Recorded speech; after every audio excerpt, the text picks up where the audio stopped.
Christina from the DIYmummy.com, and today I want to show you how I took some yarn that I found at the thrift store and turned it into a stylish and cute tassel garland for my home. I am taking part in Hillary from Old World Home's $5 Goodwill challenge today, and I thought it would be fun to take some thrifted yarn that I found for only a few dollars at my Value Village and turned it into something chic for my home decor this fall and winter season. If you've never heard of Hillary, you are going to love her channel. She has a beautiful traditional style. I always love watching her vlogs, her home decor videos. I'm gonna leave her channel right up here and down in the description box below. Definitely make sure to check her out. I love repurposing something old into something new, especially if it's on a budget.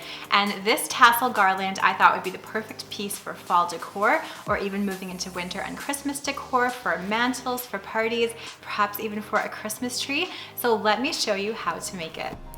So here's the yarn that I grabbed from Value Village. It has 2 hanks in one package for $3.99 Canadian, which is around $3 American or so. So a great deal for some nice thin cotton crochet yarn. The annoying thing about this particular yarn was that it was in hanks and not in balls.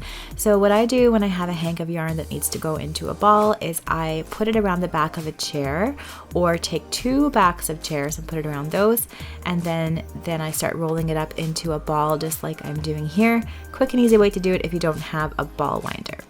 So I did 1 into a ball, and I ended up using 1 and a little bit more yarn for this garland. I cut a piece of cardboard to about 6 inches high, and that's going to create about 3-inch high tassels. So make yours longer, your cardboard longer if you want to make longer tassels, but I liked the size of these tassels. Next, go ahead and wrap your yarn around the cardboard 50 times or more. I used 50 on these tassels. If you want a fuller looking tassel, wrap it around the cardboard more. Then you can gently pull the yarn off just like this. Make sure when you're winding it around the cardboard that you don't pull it very tightly. And then cut a piece of extra yarn to be about 10 inches long and tie it around the center of your yarn loop. So I'm just using a square knot, so you tie it once and then you tie it again the opposite way. Just make sure it's in the center of your loop. I do that by folding mine in half and just making sure they end up at the same place. Next, what you're going to do is cut off another length of yarn, and you're going to make sure that your tassel is straight, basically. So I'm just kind of pulling the loops down like this. And then once your tassel is ready, you take the second piece of yarn and you wrap it around about 1/2 inch to 1 inch from the top of your folded loop. And then you want to tie another square knot, so tie it once really tightly and then tie it again as tight as you can. Now you're going to see at the end of this video, I chose a way to put my tassels on the garland where I don't want that string on top. If you don't want that string on top, just fold it down over the garland and tie it together with that second knot. Then you're going to take some scissors and you're going to cut the loops at the bottom of your tassel. So I'm just kind of pushing the ends of the scissors through and just finding those loops and cutting them in half. While you're doing it, you can use your hand to kind of pull that tassel down, make sure that all the strings are downward and straight, and make sure you get all those loops cut in half. And then finally, you're going to trim your tassel as needed to make sure the ends are nice and even. And that is how I create a tassel. So for this particular banner, I wanted it to be about 6 feet long. So I made 30 of these tassels, which was pretty fun.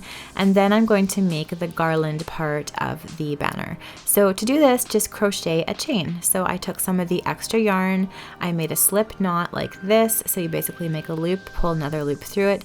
I'm using a small crochet hook. Push that through the loop and then pull some yarn through the loop you created, and keep pulling yarn through the loops to create a chain. Again, my banner was about 7 feet long, but you can make your banner as long or as short as you want to. I think the longer the better for a banner, because then you can use it in more places. For this one, I think I'm going to use it on my mantle for now, and then I might use it on my Christmas tree during the holiday season. We shall see. I think I want to make it versatile so that it can be used in lots of different situations. Once you reach the end of the chain, cut off the excess yarn and then pull that yarn end through the last loop you've created. And that is the base of the garland all finished. So I'm going to show you a couple ways to attach the tassels to this garland. The first one I didn't use, the second one I did use.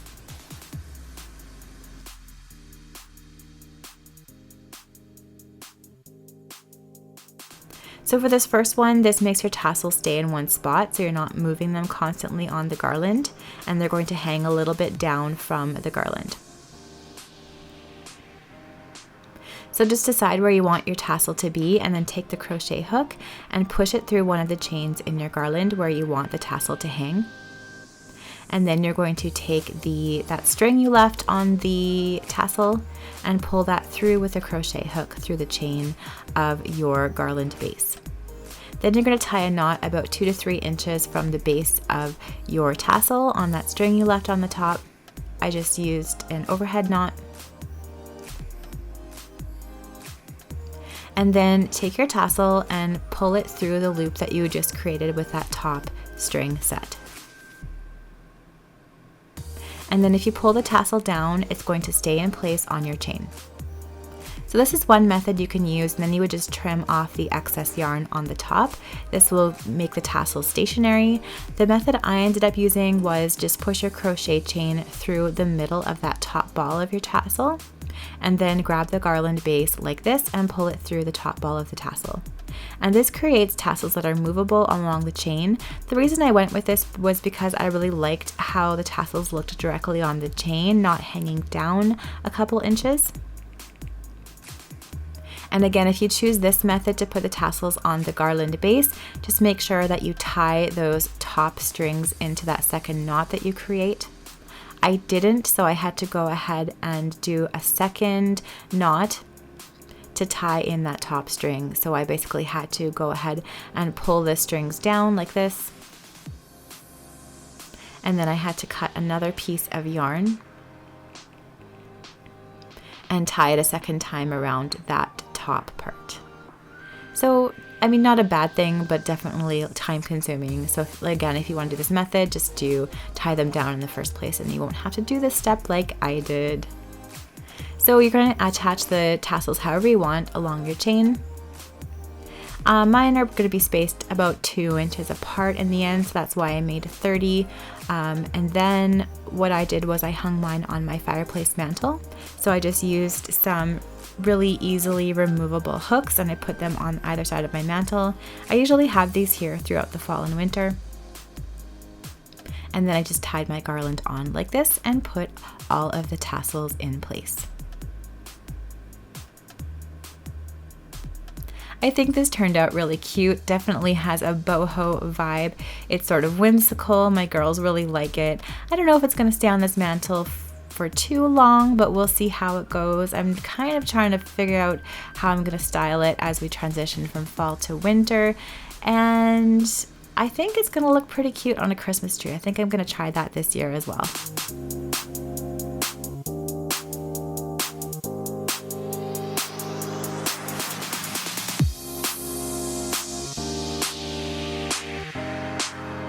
Thanks so much for watching this video today. I hope you enjoyed this tutorial. Let me know down in those comments below if you would make this tassel banner for your decor and where you would use it. I would love to know. Don't forget to check out all of Hillary's other videos in this challenge. Check out all the other thrift flips people have done. I will leave a link to that playlist down in the description box below. If you like this video, please give it a thumbs up and subscribe to my channel for more DIY and decor ideas on a budget. I'm gonna leave some more videos that I hope you will enjoy right up here.